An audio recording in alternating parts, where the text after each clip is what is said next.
Commander Jake Martinez stood on the bridge of the human warship Thunderstrike, watching the screens that showed enemy ships moving toward Earth and all the human colonies across 12 star systems. His hands shook with anger as he read the message that had just arrived from the Galaxy Council headquarters on the planet called Nexus Prime, where all the alien races made their big decisions about who lived and who died in space. The message was simple and cruel, like a knife in the back. The Galaxy Council had voted to kick humanity out of their group and take away all human planets and give them to the alien races that had been in the Council since the beginning. They said humans were too dangerous and could not be trusted anymore, even though humans had done everything the aliens asked for 50 long years.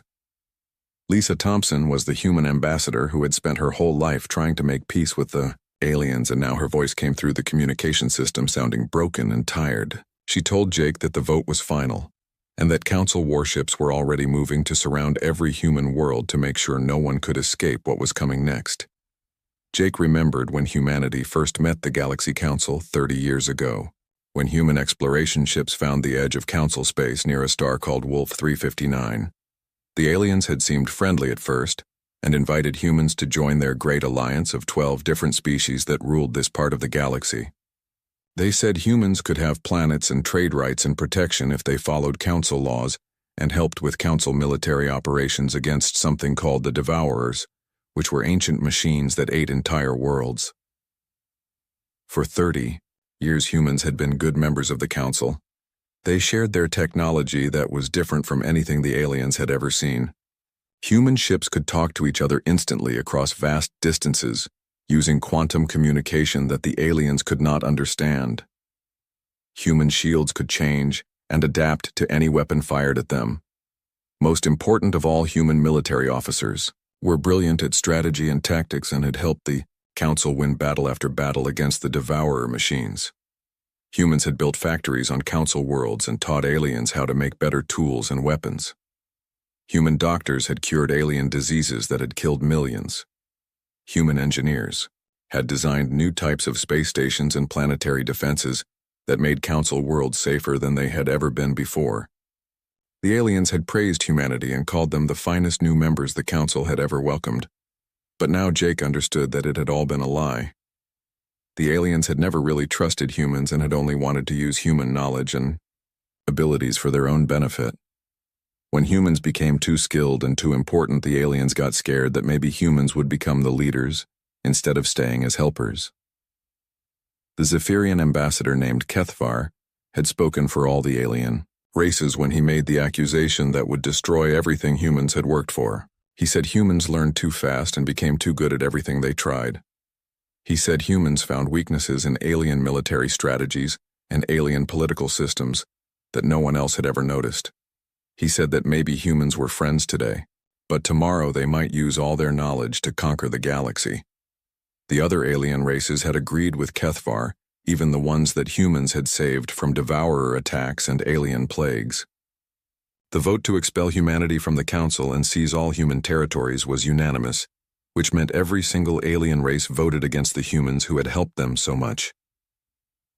Jake looked at the tactical display showing hundreds of alien warships surrounding Earth, where 4 billion humans lived their daily lives not knowing that their government had just been betrayed by every ally they thought they had. More alien fleets were moving toward the mining colonies in the Alpha Centauri system, and the research stations near Proxima Centauri, and the farming worlds that fed the human population scattered across dozens of star systems.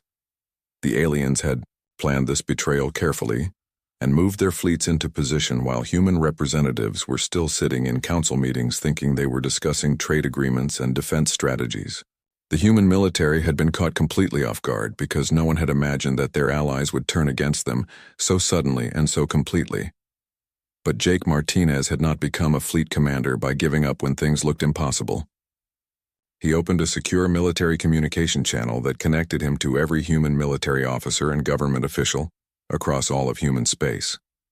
The channel used quantum encryption that the aliens had never been able to break, even though they had tried for years to figure out how human communication technology worked. Admiral Kate Robinson answered from Luna Station, where the human space fleet had its main headquarters. General Ryan Clark came online from the Mars defense grid that protected the inner solar system.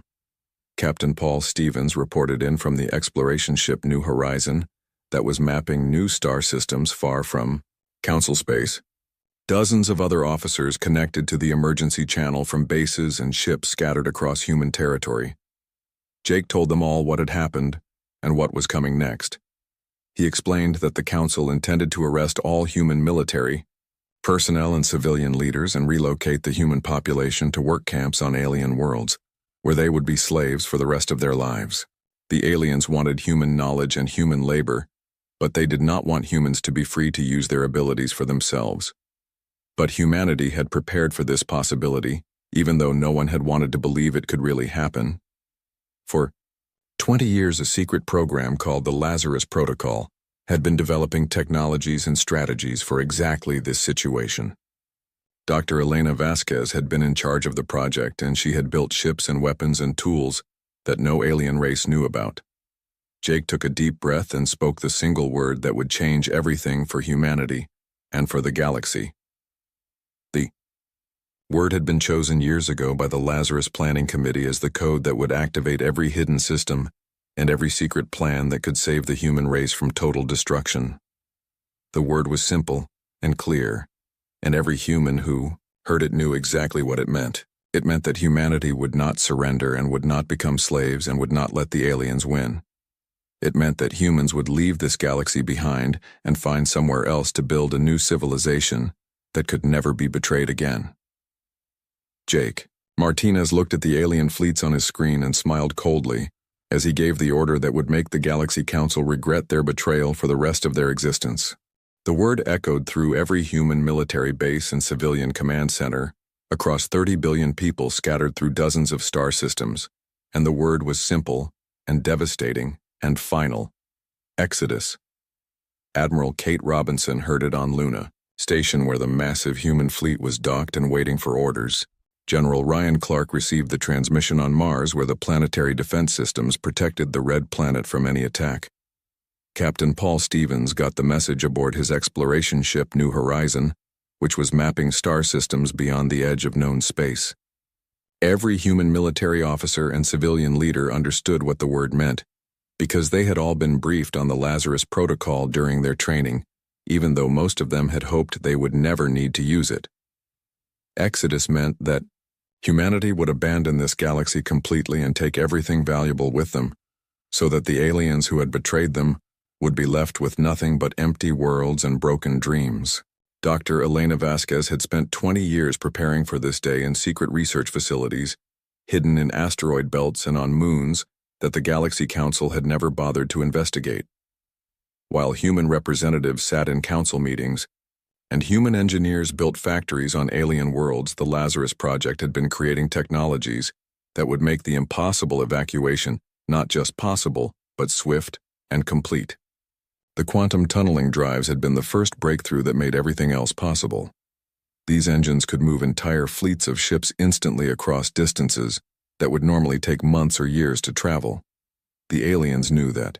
Humans had faster ships than anyone else, but they had never imagined that human technology could actually fold space and time to make distance meaningless. Elena had also developed stealth composites that could make human ships and stations completely invisible to every type of sensor that alien races used. The material absorbed electromagnetic radiation and bent light around objects and created false readings on alien detection equipment. Human ships could sit right next to alien vessels and remain completely undetected for as long as necessary. But the most important part of the Lazarus Protocol was the Genesis seeds, which were terraforming packages that could turn dead worlds into garden planets in just a few months instead of the centuries that normal terraforming required. Each Genesis seed contained billions of engineered organisms that could process any type of atmosphere and soil and create the conditions needed for human life to flourish anywhere. As soon as Jake Martinez spoke the word Exodus, every human ship and station in the galaxy activated systems that the aliens had never seen before. Civilian transports that had seemed like ordinary cargo vessels suddenly revealed hidden compartments that could carry thousands of people in hibernation pods. Research stations that looked like simple scientific outposts began disassembling. themselves into components that could be quickly loaded onto ships and reassembled anywhere else. The evacuation happened faster than any alien race could react or respond. Earth itself had been honeycombed with hidden tunnels and underground facilities that could move the entire population through teleportation networks to ships waiting in space. The aliens had always wondered why humans built so many underground systems, but had assumed it was just human paranoia about asteroid strikes or solar flares. Admiral Robinson coordinated the Luna Station evacuation while watching alien ships approach Earth on her tactical displays. The alien fleets were moving slowly and carefully because they expected human resistance and wanted to minimize damage to the planets they planned to occupy. They had no idea that humans were disappearing faster than their sensors could track. The mining colonies in Alpha Centauri vanished first as thousands of transport ships loaded with people and equipment jumped instantly to predetermined coordinates in empty space between galaxies. The research stations near Proxima Centauri were next as human scientists activated quantum tunneling drives and took their entire facilities with them into the void. Captain Stevens coordinated the evacuation of the outer colonies from his position beyond the edge of Council space. His exploration ship New Horizon had actually been a command vessel for the secret fleet of ships that had been exploring other galaxies for the past 10 years looking for a new home for humanity. The aliens thought humans were just curious about nearby star systems, but actually human ships had been traveling to distant galaxies and finding perfect worlds for human colonization. The aliens arrived at Earth to find empty orbital platforms and abandoned cities with no signs of where 4 billion people had gone. The massive orbital factories that had been producing goods for trade throughout Council space were completely empty, but undamaged, as if the workers had simply stepped outside for a moment and forgotten to come back. On Mars, the alien landing, parties found empty settlements and silent defense installations with no indication of how millions of humans had evacuated so quickly and so completely. The underground cities that had housed human families for generations were clean and organized, but completely vacant, as if no one had ever lived there at all. Ambassador Kethvar commanded the alien fleet that reached the Alpha Centauri system, expecting to find the richest human mining colonies still operating and ready for alien occupation. Instead, his sensors showed nothing but empty space where the colonies had been, and no trace of the massive mining operations that had been extracting rare metals from asteroid belts for decades. The alien races had expected human resistance and had prepared for battle and siege warfare that might last for months or years.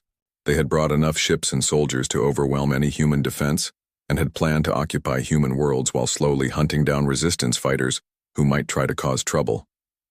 But they had not prepared for humanity to simply vanish completely and take everything of value with them.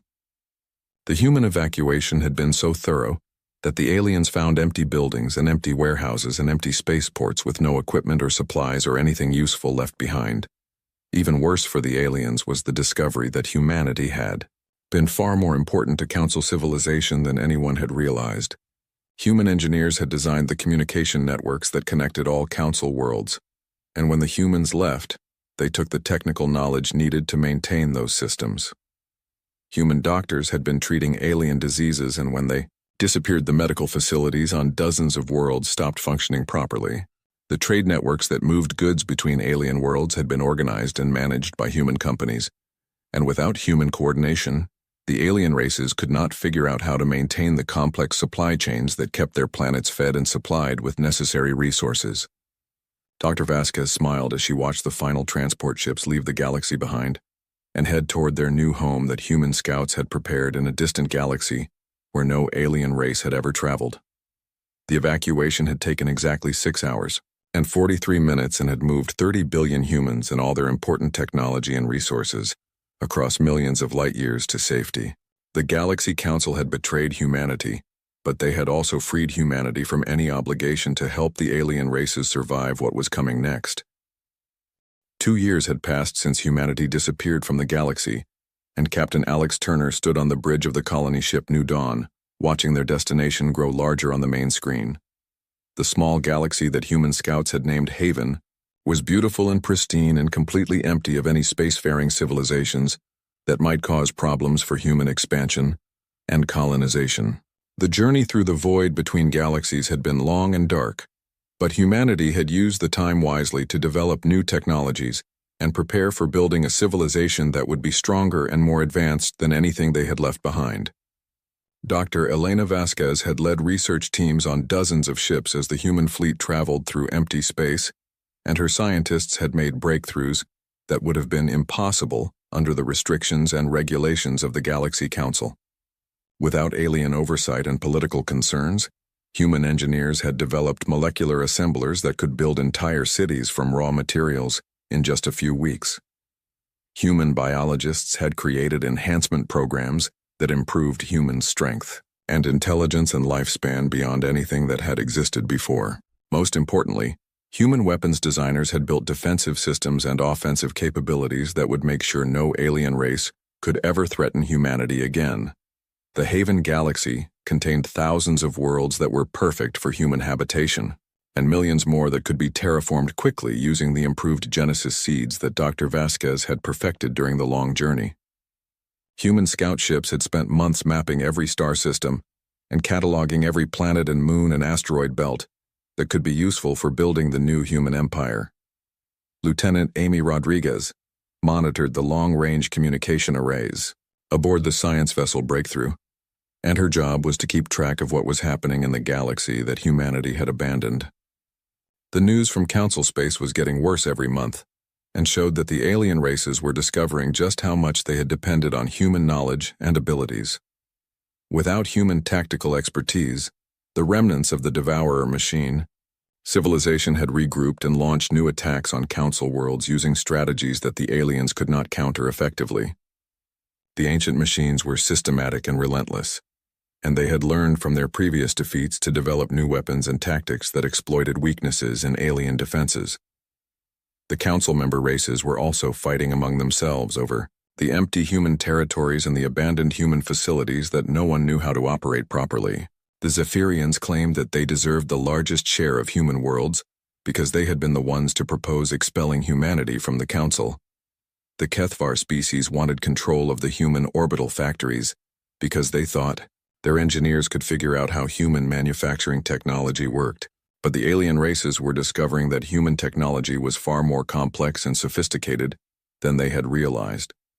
The factories and research stations that humans had left behind were empty shells without the quantum computers and molecular assemblers and artificial intelligence systems that had made them functional. The humans had taken all the important components with them and left only useless buildings and equipment that could not operate without human technical knowledge.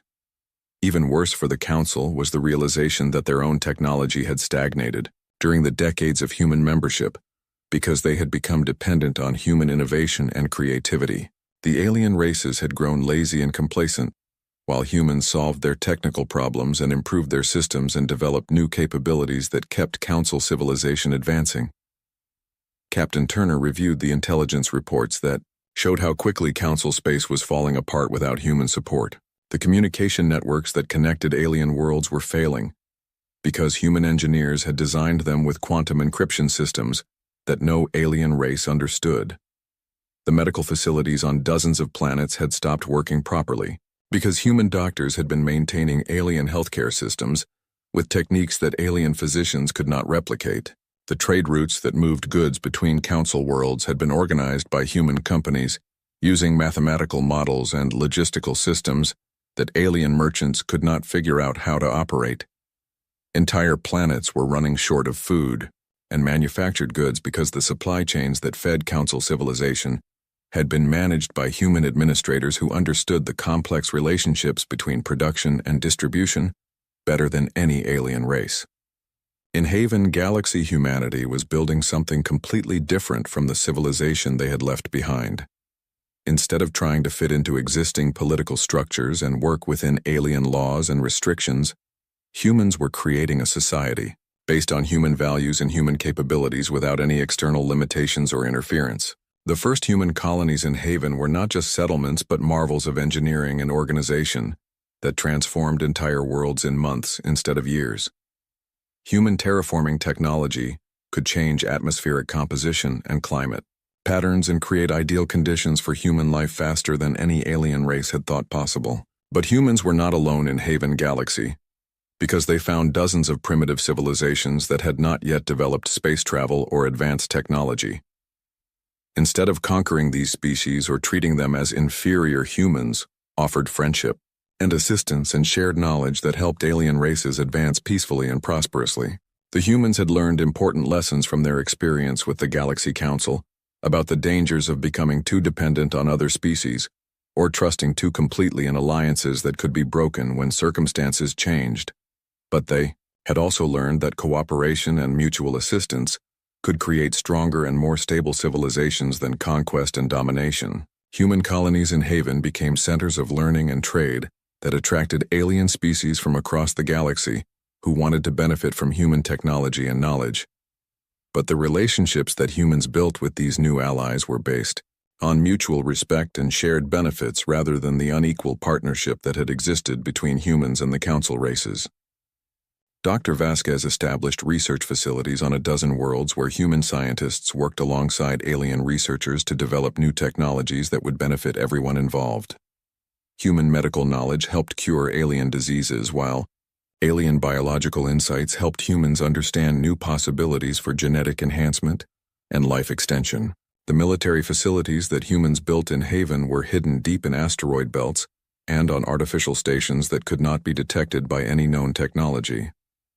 Human weapons designers had created defensive systems that could protect entire star systems from attack and offensive capabilities that could destroy enemy fleets before they knew they were under attack. But the most important development in Haven Galaxy was the establishment of a new form of government that combined human organizational abilities with alien perspectives and experiences. The Haven Alliance was democratic and inclusive, but it was also designed to prevent the kind of betrayal that had destroyed humanity's relationship with the Galaxy Council.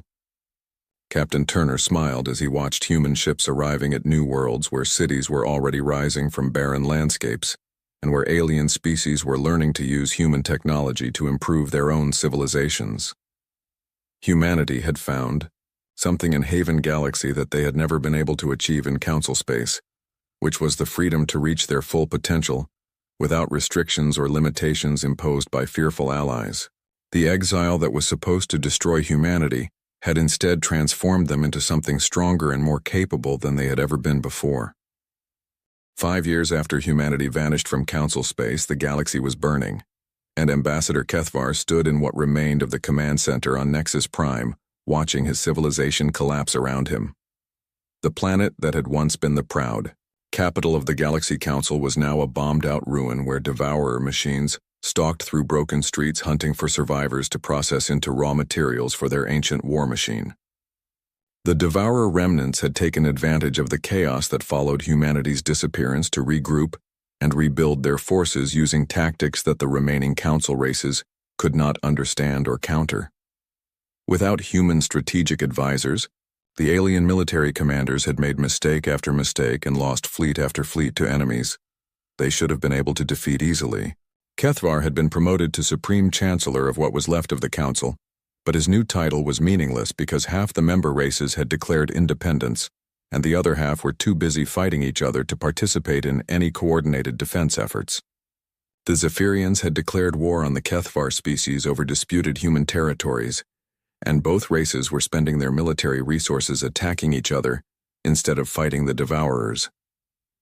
The economic collapse had been even worse than the military disasters because Council civilization had become completely dependent on human innovation and management during the 50 years of human membership.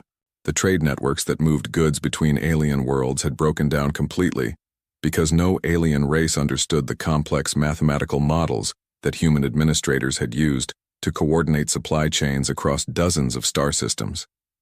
The communication systems that connected Council worlds were failing one by one as human-designed quantum encryption networks degraded without proper maintenance that only human engineers knew how to perform.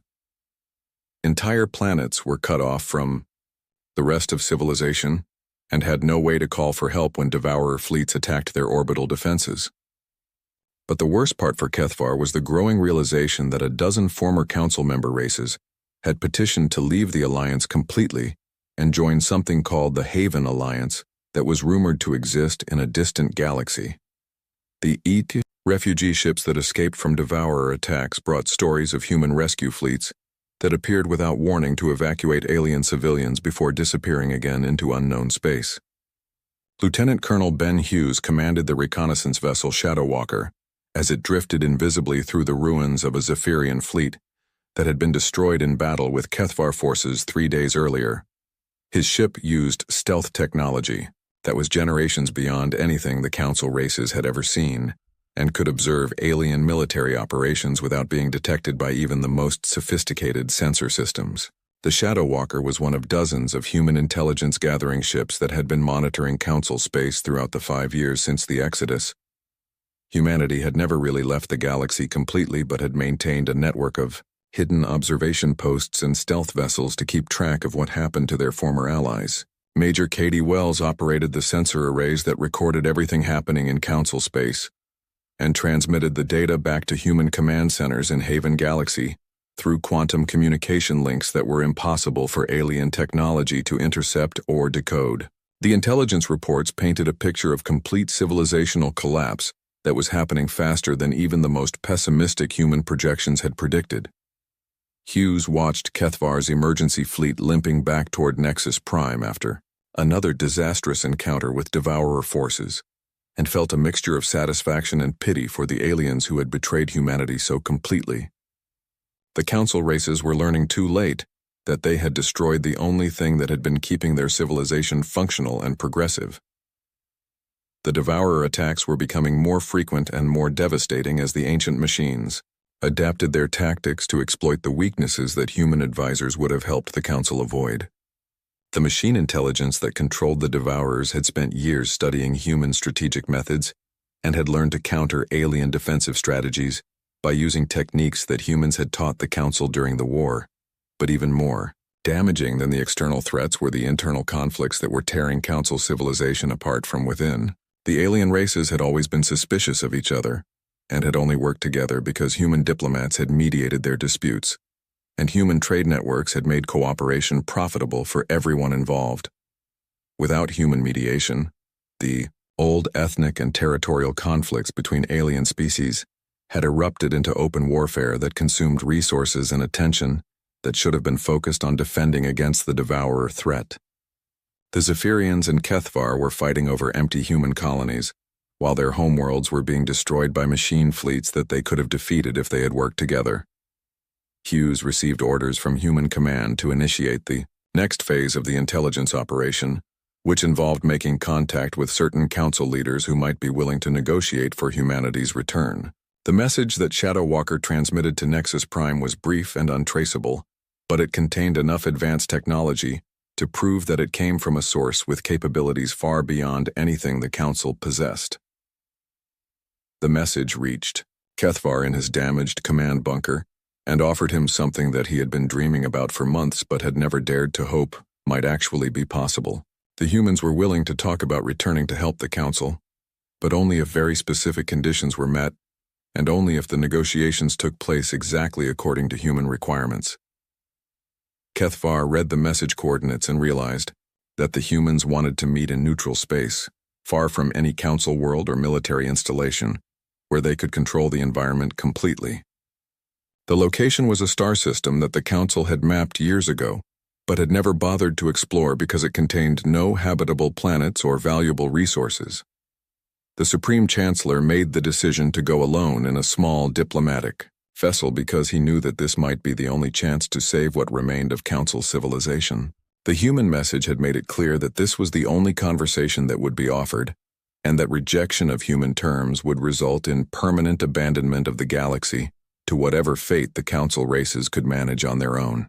As Kethvar's ship approached the coordinates, he was amazed to see a massive space station materialize around his vessel, using technology that seemed to bend space and time in ways that violated everything the Council knew about physics and engineering.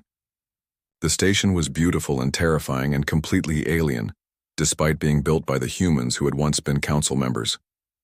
The docking procedures were controlled entirely by the station's artificial intelligence systems, and Kethvar found himself being guided through corridors that were clearly designed by human architects, but used materials and construction techniques that were decades or centuries beyond anything that humans had possessed when they were members of the Council. Colonel Frank Peterson was waiting in a simple conference room that could have been anywhere in the galaxy, except for the subtle indications that everything in the room was built using technology that made Council science look primitive by comparison. The human officer looked exactly the same as he had 5 years earlier, which was impossible unless humans had developed life extension or time manipulation capabilities that no alien race had ever imagined. Peterson's first words made it clear that the humans were not interested in returning as junior partners or grateful supplicants, but as the dominant power that would restructure galactic civilization according to human priorities and human values. The price of human assistance would be the complete transformation of the political and economic systems that had governed the galaxy for thousands of years. Kethvar realized that he was not negotiating for humanity's return to the Council, but for the Council's submission to human authority. The negotiation that was supposed to last 15 minutes stretched into 6 hours as Ambassador Kethvar found himself facing not just Colonel Frank Peterson, but a holographic assembly of human leaders from across Haven Galaxy who had built an empire that dwarfed anything the Council had ever achieved. General Susan Carter spoke from the human capital of New Terra, where billions of humans lived in cities that combined the best of human technology with architectural principles learned from dozens of alien species. The human terms were presented without any possibility of negotiation or compromise, and they represented a complete reversal of the power structure that had existed in the galaxy for thousands of years. Humanity would return to Council space, but only as the senior partner in a new galactic government that would be organized according to human principles of efficiency and justice and technological advancement. The Galaxy Council would be dissolved completely and replaced with the Galactic Federation, which would be administered by human officials with advisory positions available to alien races that proved they could be trusted with limited authority. All former Council worlds would submit to human oversight and human law until their populations demonstrated that they had learned to govern themselves responsibly and peacefully. The alternative that Peterson offered was simple and final. Humanity would withdraw permanently from this galaxy and take with them the 12 alien species that had already pledged allegiance to the human empire in Haven. The Council races could face the Devourer threat and their internal conflicts alone without any hope of human assistance or intervention. Kethvar's pride and his survival instincts fought against each other as he tried to find some middle ground that would preserve alien dignity while securing human help. But Peterson made it clear that humanity had moved far beyond the stage where they needed to negotiate or compromise with anyone about anything. The proof of human capabilities was demonstrated when General Carter showed Kethvar what had happened to a rogue devourer hive that had been discovered in an uninhabited star system near Haven Galaxy. The entire system, including the star itself, had been destroyed and replaced with a controlled nebula that served as a monument to human technological supremacy and a warning to anyone who might threaten human interests.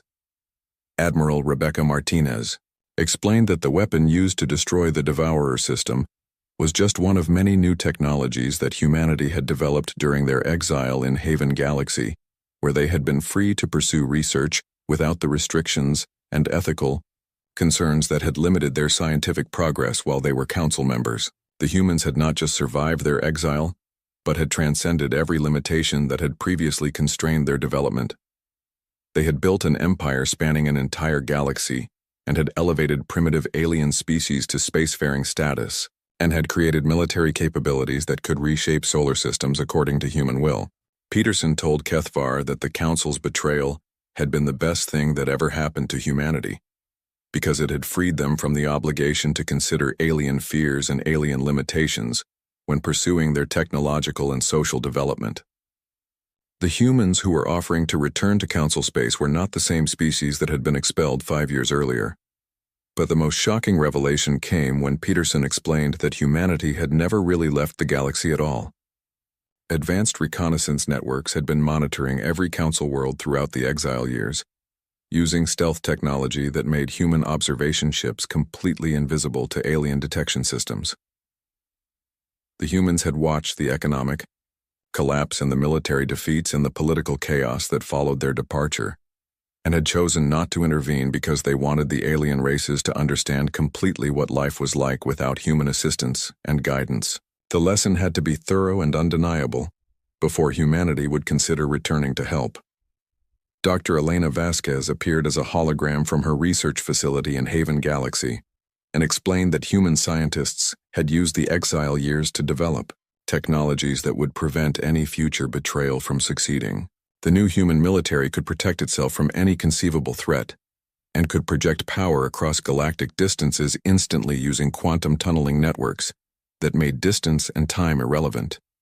The space station where the negotiations were taking place was itself a demonstration of human technological advancement because it had been constructed using matter manipulation techniques that could create massive structures from raw energy in just a few hours. The artificial intelligence systems that controlled the station were more sophisticated than anything that had ever existed in council space. Kethvar realized that he was not really negotiating at all, but was being informed of decisions that humanity had already made about the future of galactic civilization. The humans were offering the council races a choice between submission and abandonment, but they were not offering any opportunity to modify or influence the terms of that choice. The new galactic government that humanity proposed would be more efficient and more just than the old council system, because it would be based on human organizational principles that had been proven effective in Haven Galaxy. Alien species would have representation and protection under human law, but they would not have the authority to make decisions that could threaten galactic stability or human security. Peterson showed Kethvar recordings of the dozen alien species that had already joined the human empire and were thriving under human guidance and protection.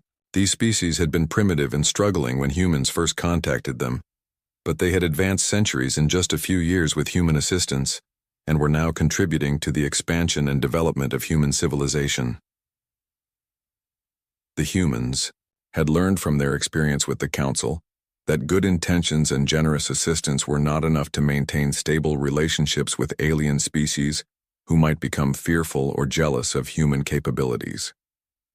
The new system would be based on clear hierarchies and unambiguous authority structures that would prevent the kind of misunderstandings that had led to the original betrayal.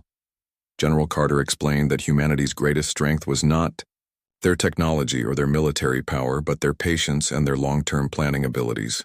They could wait decades for justice and centuries for revenge and millennia, for the right moment to reshape the universe according to their vision of what galactic civilization should become. The humans had used their exile to become something that the universe had never seen before, which was a species that combined technological supremacy with moral authority and organizational genius. They had proven that they could build better societies and solve problems that had plagued alien races for thousands of years. Kethvar accepted the human terms because he had no choice, and because he finally understood that humanity offered the only hope for galactic civilization to survive and prosper. The council races would have to learn to live under human authority, but they would be protected and guided by a species that had demonstrated the ability to create justice and prosperity for everyone under their care. The new galactic government began operations immediately as human fleets emerged from quantum tunnels to take control of key systems throughout council space. The transition was swift and efficient because humanity had spent 5 years planning every detail of their return and had prepared solutions for every problem that might arise. The word Exodus had begun as a desperate escape plan but had become the foundation for humanity's transformation into the guardians and rulers of galactic civilization. The aliens who had betrayed humanity out of fear had created the very thing they had been afraid of, but they had also created protectors who would ensure that such betrayals could never happen again. The stars twinkled in the viewport as Admiral Krell stared at the blue-green planet. His gray skin wrinkled around his 4 eyes. He had discovered many worlds in his 200 years of service to the Zalconian Empire, but something about this one made his spine tingle. "Is this the planet, Science Officer?" Krell asked. "Yes, Admiral. The natives call it Earth," replied Science Officer Zul, her tentacles sliding across the control panel. "Primitive technology. They have only reached their nearby moon and the red planet they call Mars." Krell nodded. The Zalconian Empire ruled most of the galaxy. For 10,000 years, they had brought other species under their control. Some became slaves, others servants. A few earned the right to be called allies. These humans would be no different. Send the message to Emperor Zorax. Tell him we have found another world for the Empire, Krell ordered. On Earth, the day started like any other. John Miller sat in his office at the United Nations building in New York. As the American ambassador to the UN, he had seen many crises, wars, famines, and natural disasters. Nothing prepared him for what happened next. The sky darkened over Manhattan. People pointed up as a massive ship, shaped like a smooth silver disc, floated down through the clouds. It was bigger than 10 football fields. Traffic stopped. People screamed. Some ran. Others took videos with their phones. "Mr. Ambassador," his assistant called, bursting through the door. "The president is on the line. Something is happening." John grabbed the phone. "Madam President." President Samantha Brooks' voice was steady but tense. "John, I need you to meet these visitors. We've received a transmission. They want to talk to Earth's leaders."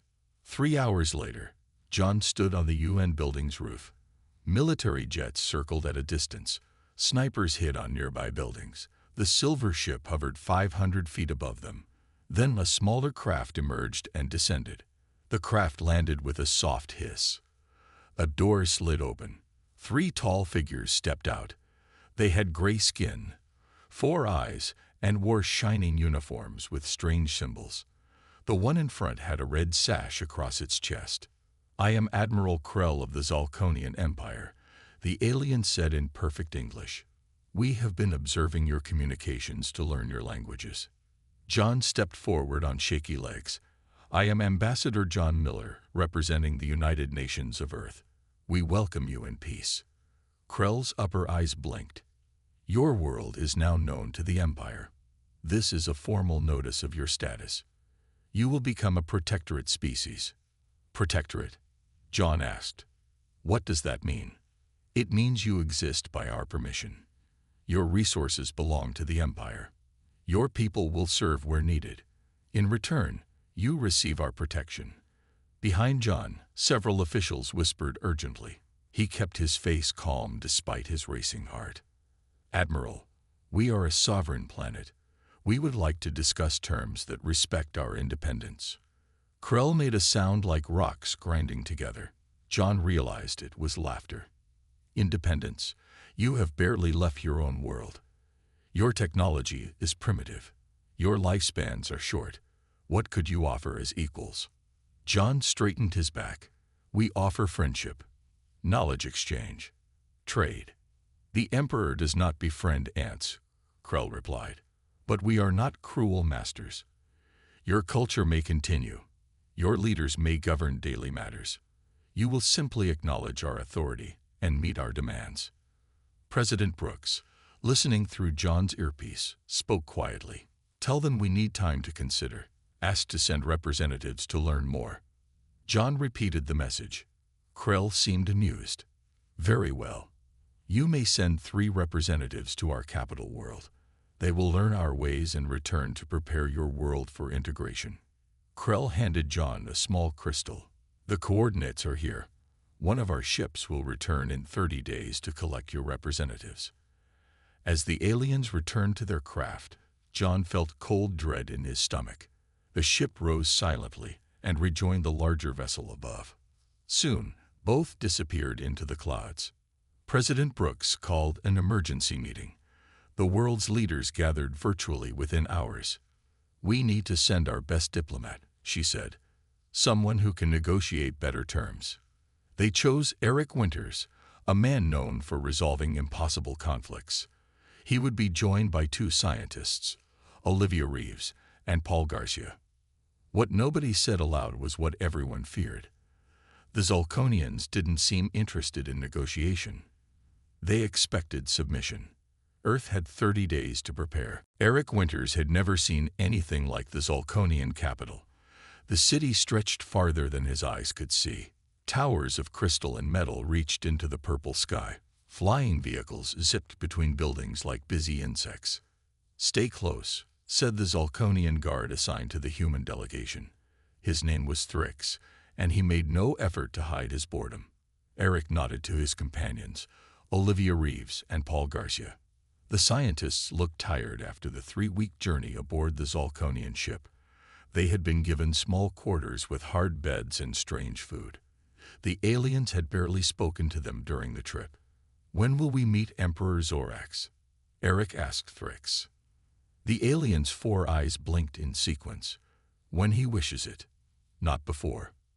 They were led to a small building far from the grand structures of the city center.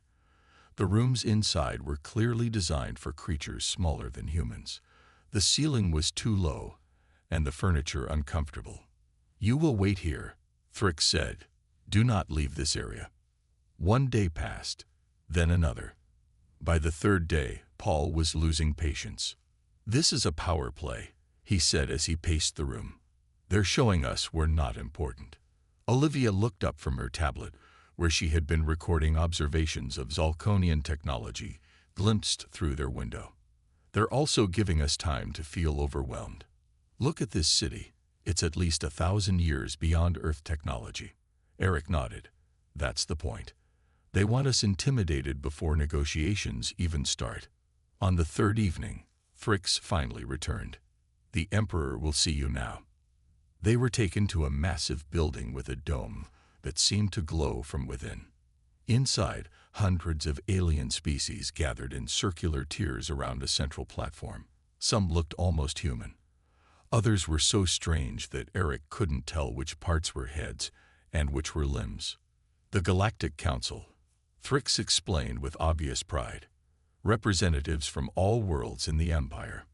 Eric noticed how the other aliens looked at the humans, some with curiosity, others with what seemed like pity, none with respect. They waited at the edge of the platform for 2 hours. Finally, a hush fell over the council. A tall Zalconian with 6 eyes instead of 4 entered. His skin was pale blue rather than gray, and his robes sparkled with gems. "Emperor Zorax the 13th, announced a booming voice. "Ruler of the 7 spiral arms, conqueror of the void, master of 10,000 worlds." Eric stepped forward and bowed. "Your Majesty, I bring greetings from Earth.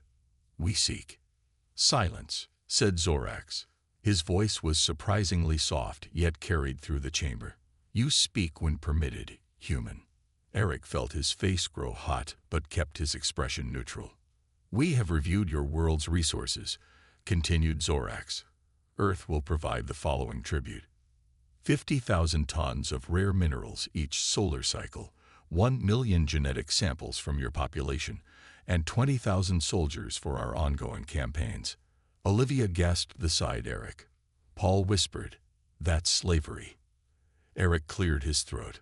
"Your Majesty, with respect, these demands would cripple our economy and society. We came to discuss mutually beneficial terms." Laughter rippled through the council chamber. Zorax's mouth twisted in what might have been a smile.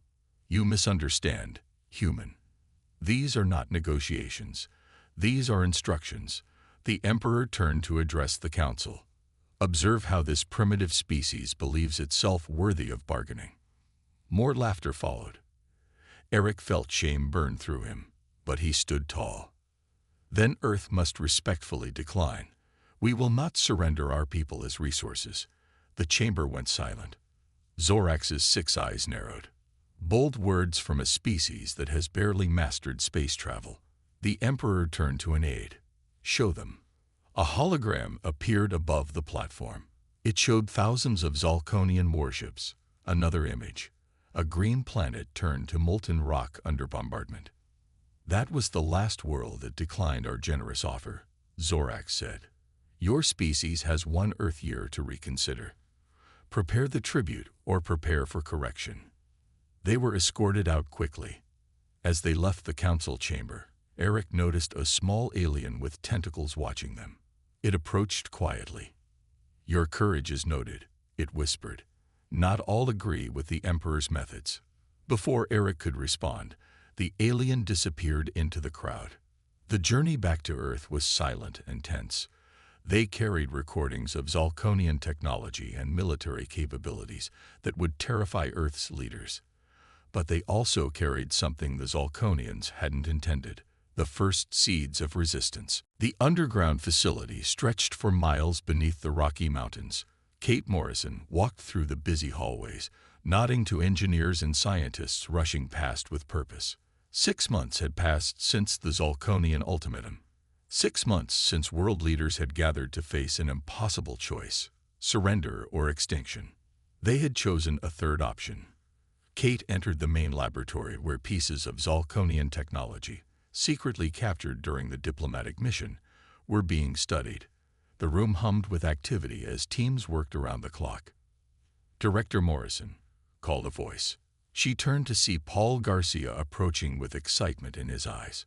"We've made a breakthrough with their energy systems."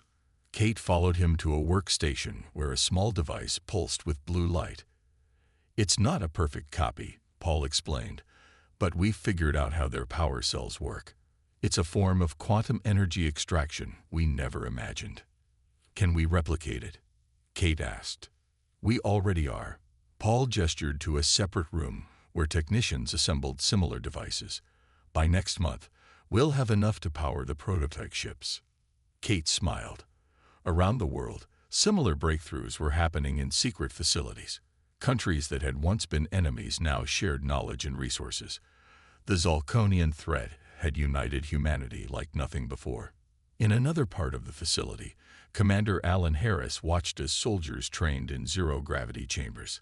They moved in perfect formation, using weapons designed based on glimpses of Zalconian technology.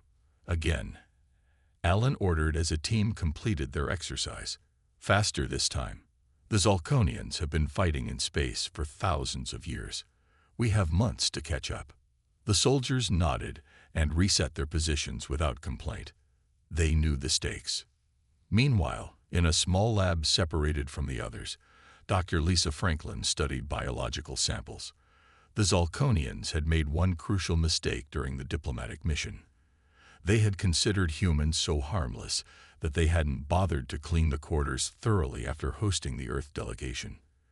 Olivia Reeves had managed to collect skin cells and other biological material left behind by their Zalconian guide. Lisa examined the cellular structure under a powerful microscope.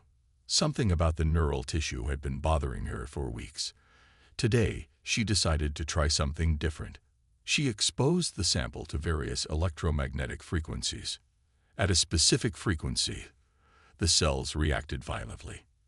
"That's interesting," she muttered, adjusting the equipment to focus the beam more precisely. The reaction intensified. Lisa's heart raced as she realized what she had discovered. She grabbed her phone and called Kate. "Director Morrison, I need to see you immediately. I found something that could change everything." Across the solar system, humanity prepared. Hidden bases were constructed on the far side of the moon. Asteroid mining operations turned into military outposts. The Mars colony, once a scientific endeavor, now housed weapon factories beneath its surface. In orbit around Saturn, Zalconian scout ships observed Earth from a distance. They detected unusual energy signatures, but dismissed them as primitive nuclear testing. Their reports back to the Empire mentioned nothing concerning. Humans were behaving as expected for a species about to be conquered. They were panicking, burning through resources in pointless preparations. The Zalconians didn't realize those energy signatures were test firings of weapons based on their own technology, improved by human innovation. In the White House Situation Room, President Brooks reviewed the latest progress reports. The timeline was tight. The Zalconian deadline approached with each passing day. "Will we be ready?" she asked Kate and Alan during their weekly briefing. "The defense systems will be in place," Alan replied. "We won't match their numbers, but we'll have surprises they won't expect." Kate nodded. "And Dr. Franklin's discovery about their neural sensitivity gives us an advantage they can't anticipate." President Brooks looked at the world map on the wall, now marked with hidden defense installations across every continent. For the first time in months, she felt something close to hope. "Keep working," she said. When Admiral Krell returns, he needs to find a very different Earth than the one he left. The Zalkonian ships appeared suddenly. One moment, Earth's skies were clear. The next, 300 massive warships hung in orbit like metal mountains. Smaller vessels descended toward major cities across the planet. Admiral Krell stood on the bridge of his flagship, looking down at the blue world. A year had passed since his last visit. Now he returned to collect what was owed or to begin the correction process. Any signs of resistance? He asked his tactical officer. None, Admiral. Their primitive detection systems show they are aware of our presence, but they have launched no weapons. Their communications channels are filled with panic. Krell nodded, pleased. This was the typical response of a species that understood its place in the galactic order. He opened a channel to all Earth's communication systems. People of Earth, your time to decide has ended. Present your tribute and submit to Imperial authority, or we will begin planetary correction procedures. You have 1 hour to respond. In the underground command center beneath Washington, D.C., President Brooks watched the transmission with her War Council. Kate Morrison, Alan Harris, and Lisa Franklin stood nearby, their faces showing no fear despite the threat hanging above them. Are all systems in place? Brooks asked quietly. Commander Harris nodded. Stealth satellites are positioned throughout the solar system. Dr. Franklin's pulse weapons are ready. Our forces are in position and awaiting your order. The President took a deep breath. Send our response. On the view screen, Admiral Krell received the incoming transmission. A human appeared, the leader he had met briefly during his first visit. Admiral Krell, said President Brooks, Earth acknowledges your return. We request 24 hours to prepare the formal surrender ceremony. We wish to maintain dignity in this transition. Krell's upper eyes blinked in amusement. Even facing destruction, these creatures clung to their pride. Still, allowing them this small gesture would make the transition smoother. Your request is granted. In 24 hours, I will land at your United Nations building to accept your surrender and collect the first installment of tribute. Any delay or deception will result in immediate correction. The transmission ended. Krell turned to his second-in-command. Maintain orbit. Monitor their activities, but there is no need for battle readiness. They have accepted their fate. Back on Earth, President Brooks stood and addressed the assembled military leaders. Operation Defiance begins now. May God help us all. Throughout the solar system, hidden bases sprang to life. On the dark side of the moon, hangar doors slid open to reveal hundreds of small fighter craft. Inside asteroid belts, larger vessels powered up engines based on reverse-engineered Zalkonian technology. Beneath the Martian surface, missile silos prepared special warheads containing Dr. Franklin's electromagnetic pulse weapons. In the command center, Dr. Franklin made final adjustments to the main pulse generator. This will target their neural systems directly, she explained to the President. It won't kill them, but it will incapacitate their crews long enough for our boarding parties to take control. And you're certain it won't affect humans? President Brooks asked. Positive. Our neural patterns are completely different from theirs.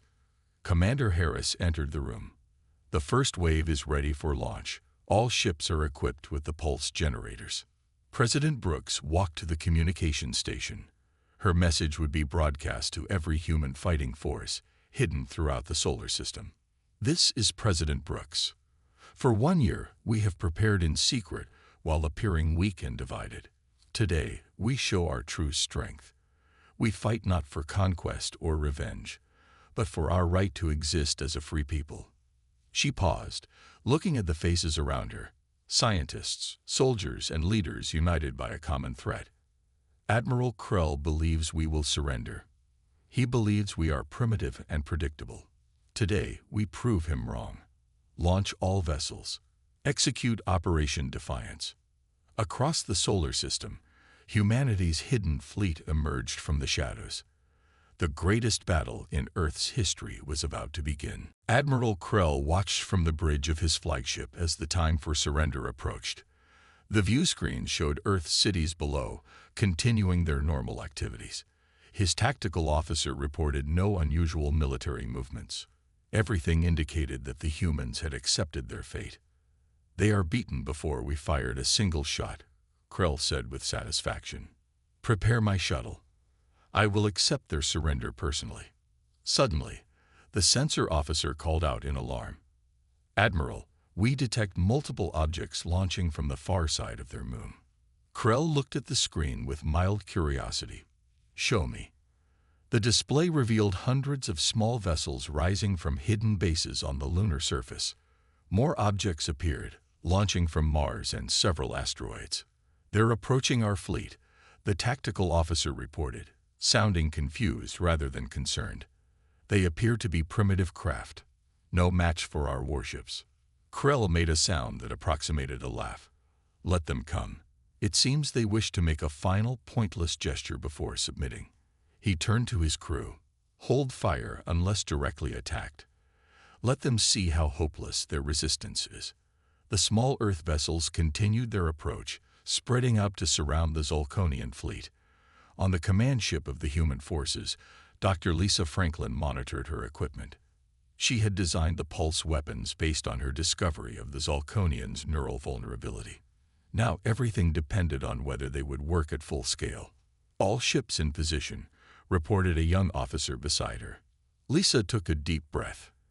"Activate pulse generators. Full spectrum." Throughout the solar system, 500 human ships activated Dr. Franklin's devices simultaneously. Invisible waves of electromagnetic energy, precisely calibrated to Zolkonian neural patterns, washed over the alien fleet. Aboard Krell's flagship, chaos erupted. Zolkonian crew members collapsed, writhing in pain as their neural systems overloaded. Krell himself fell to his knees, all four of his eyes bulging as pain shot through his skull. "What is happening?" he gasped, trying to reach the control panel. Commander Harris's voice came over the ship's communication system. "Admiral Krell, this is Commander Alan Harris of Earth Defense Forces. Your crew is experiencing a non-lethal neural disruption. It will not cause permanent damage, but it will incapacitate your forces temporarily." Through the haze of pain, Krell watched in horror as small boarding crafts attached themselves to his ship's hull. Humans in spacesuits cut through the exterior using tools that shouldn't have been able to penetrate Zolkonian armor. Similar scenes played out across the Zolkonian fleet. The massive warships, suddenly crewed by incapacitated aliens, were defenseless against the human boarders. The Earth forces moved with precision, clearly having rehearsed this operation for months. On Krell's flagship, the bridge doors slid open. Commander Harris entered with a team of soldiers, their weapons ready but not firing. "Admiral Krell," Harris said, approaching the still struggling Zolkonian, "your ship is under our control. Your crew will recover within the hour, but by then you will be secured." Krell stared at the human in disbelief. "How?" "Our shields. Our technology. Your shields were designed to block energy weapons and physical projectiles," Harris explained. "Not electromagnetic pulses tuned to your specific neural patterns. A discovery we made by studying samples you left behind during our diplomatic mission." Throughout the solar system, the pattern repeated. Within 6 hours, humans had captured 70 Zolkonian vessels intact, including Krell's flagship. The remaining Zolkonian ships, whose crews had managed to recover and regain partial control, retreated in disarray, jumping to faster-than-light speed to escape the inexplicable human weapons. In the White House Situation Room, President Brooks received the reports with cautious optimism. 70 ships captured, including their command vessel, Kate Morrison reported. "Admiral Krell is in custody. The remaining Zolkonian forces have retreated." Minimal on both sides. Commander Harris reported via video link from Krell's captured flagship. The pulse weapons worked exactly as Dr. Franklin predicted. President Brooks nodded solemnly. "This is only the beginning. The Zolkonian Empire won't take this defeat lightly. They'll be back, and in greater numbers. "Yes, Madam President," Kate replied. "But now we have their ships, their technology, and 3 months before they can mount another assault. We'll be ready." In the detention area of the captured flagship, Admiral Krell sat in stunned silence. For the first time in the 10,000-year history of the Zalkonian Empire, an inferior species had defeated their forces in battle. The impossible had happened. Emperor Zorax smashed his fist against the throne, cracking the ancient crystal. Courtiers stepped back in fear as the six-eyed ruler seethed with rage. 300 ships, Admiral Krell captured. "This is impossible," he shouted. The messenger trembled as he knelt before the emperor. "The humans used some kind of weapon that affected our neural systems. Our shields did not stop it." Zorax stood, his blue skin darkening with anger. "No primitive species has ever defeated a Zalkonian fleet. This cannot stand." He turned to his military commander. "Grand Fleet Commander Vex, prepare our response. Take 3,000 ships.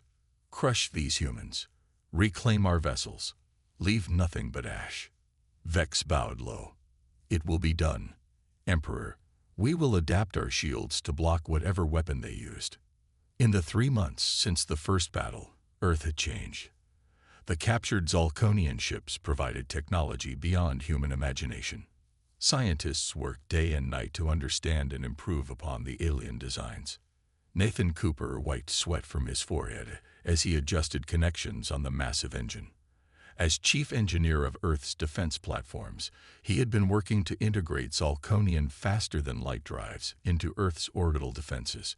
"Try it now," he called to his team. The engine hummed to life, glowing with blue energy. Nathan grinned. "It works. Get this to all the platforms immediately."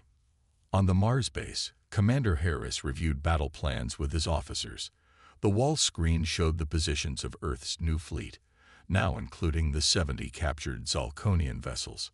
"Our scouts report the Empire is sending a much larger force," Harris said. 3,000 ships at least. They'll arrive within days." One officer looked concerned. "Can we stand against so many?" Harris nodded. "They expect us to fight like they do, with formations and standard tactics. We won't. We'll use everything we have. Mining ships as weapons, asteroids as cover, and every trick we can think of." The alarm blared 3 days later. The Zalkonian armada emerged from faster-than-light travel at the edge of the solar system, a massive wall of warships stretching for thousands of miles. Grand Fleet Commander Vex stood proudly on his command ship. "Deploy in attack formation. Our shields have been modified to block their neural weapons. Begin the advance." The Zalkonian fleet moved toward Earth with overwhelming force. But instead of finding a single planet to target, they faced a solar system transformed into a fortress. Earth's defense platforms, now equipped with Zalkonian technology, opened fire from unexpected positions. Hidden bases on moons and asteroids launched waves of fighter craft. The captured Zalkonian ships, repainted with Earth colors, led groups of human vessels in quick strikes. Vex frowned as reports came in. "They're not fighting like primitives.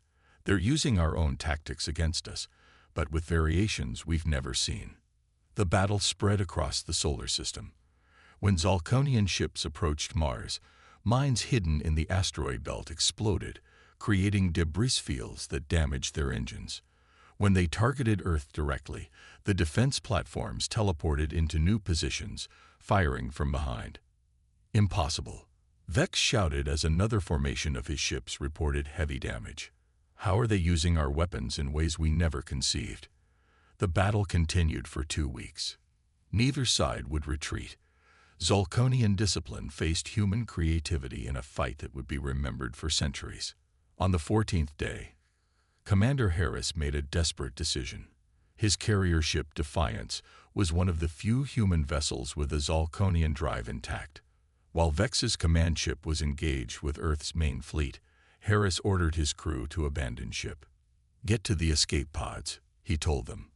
"I'm staying with her." The massive human carrier accelerated to full speed, aiming directly at Vex's command vessel. The Zalconian commander realized too late what was happening. Harris's ship rammed into the Zalconian flagship at near light speed. The explosion destroyed both vessels instantly. The loss of their commander threw the Zalconian fleet into confusion. For the first time in their military history, they called a retreat. Over half their ships had been destroyed or disabled. As the remaining Zalconian vessels fled the solar system, Earth's leaders gathered to assess their costly victory. They had won, but everyone knew the war was far from over. The memorial service for Commander Harris filled the Grand Hall of the United Nations building. His picture stood on a stage covered with flowers. President Brooks placed a medal on a folded flag and handed it to his family. "He saved us all," she said simply. After the ceremony, Earth's leaders gathered in the underground war room. The mood was somber despite their recent victory. "What now?" asked the Chinese president. "The Zalconians will return with an even larger force." General Michelle Clark stepped forward. She had taken command after Harris's sacrifice. Her uniform bore the scars of battle, and her left arm was in a sling. "We can't wait for them to attack again," she said firmly. "We need to take the fight to them." Voices rose in argument. Some leaders wanted to sue for peace while they had the advantage. Others feared leaving Earth defenseless if they sent ships away. Kate Morrison silenced the room with a single gesture. "We captured their navigation data," she said. "We know where their homeworld is. We know their defense patterns. We have their ship recognition codes." The room grew quiet as everyone considered the implications. "You're suggesting we attack the Zalconian homeworld?" President Brooks asked. "The center of an empire that has ruled the galaxy for 10,000 years. "Yes," Kate replied. "They never imagined any species would dare. That's our advantage." The debate lasted for days. Finally, a decision was reached. Earth would strike first. Admiral Ryan Foster, once Harris's second-in-command, now led Earth's combined fleet. 1,000 ships gathered near Jupiter's orbit, some built by humans, others captured and modified from the Zalconians. "This is either the bravest or most foolish thing humans have ever attempted," Ryan told his officers during the final briefing. "But remember, we're not fighting for conquest. We're fighting for our right to exist." The fleet activated their faster-than-light drives simultaneously. In an instant, they vanished from the solar system, leaving Earth defended by automated platforms and a smaller reserve force. The journey took 16 days. When they emerged, the Zalconian home system spread before them. 7 planets orbited a golden sun. The third planet, with its blue-green surface and 3 moons, was the heart of the empire. "Use their recognition codes," Ryan ordered. "All ships maintain radio silence otherwise." The human fleet moved through the outer defenses of the system. Zalconian patrol ships scanned them but accepted their transponder signals. The codes from the captured ships worked perfectly. As they approached the homeworld, Ryan sent a message to his fleet. "Remember the plan. We surround the planet, but do not fire unless ordered. This is not about revenge." The Zalconians only realized something was wrong when the returning fleet took up positions around their homeworld instead of docking. By then, it was too late. 1,000 ships, their weapons aimed at the planet's surface, surrounded Zalconia. Emperor Zorax was in the middle of a council meeting when the alarm sounded. His advisors froze as the view screens showed the fleet above them. A transmission came through on all channels. A human face appeared. Admiral Ryan Foster, wearing a uniform bearing both human and modified Zalconian symbols. "Emperor Zorax," Ryan said calmly. "I am Admiral Foster of Earth. We come seeking not conquest, but respect." Zorax's 6 eyes widened in shock. "How dare you threaten the Imperial homeworld?" "We dare because you left us no choice," Ryan replied. "You demanded our submission or promised our destruction. Now we offer you similar terms. Recognize Earth's independence and sovereignty, or we will open fire on your capital." The Emperor's face darkened. "You would not dare." "We have already defeated 2 of your fleets," Ryan said. "Do not test our resolve." For the first time in the Empire's 10,000-year history, the Zalconians faced an enemy at their own doorstep. For the first time, Emperor Zorax found himself in the position he had put countless other species in, forced to negotiate not as a superior, but as an equal. "What are your terms?" the Emperor finally asked, his voice tight with controlled fury. Ryan allowed himself a small smile. "Let's talk." 5 years passed. The Galactic Council chamber looked very different now. Where once only Zalconian nobles and their favored allies had sat, representatives from hundreds of species now filled the seats. Many had been servants or slaves under the old empire. Today, they were equals. Olivia Reeves stood at the center of the chamber. The scientist who had once been humiliated in this very room now addressed the assembly as Earth's ambassador. Her voice carried clearly through the vast space. "Today we sign the new Galactic Charter of Rights," she said, "a document that guarantees autonomy and respect for all sentient species." The crowd murmured approval. After thousands of years of Zalconian rule, the galaxy had transformed in half a decade. The old empire was now the Galactic Commonwealth, with power shared among all member worlds. Zorax sat in a smaller throne than before. No longer emperor of all he surveyed, he was now simply king of Zalconia. His blue skin had paled with age, and his once proud posture had softened. Yet today, he did not look defeated. He looked thoughtful. President Brooks, serving her final year in office, approached the central platform.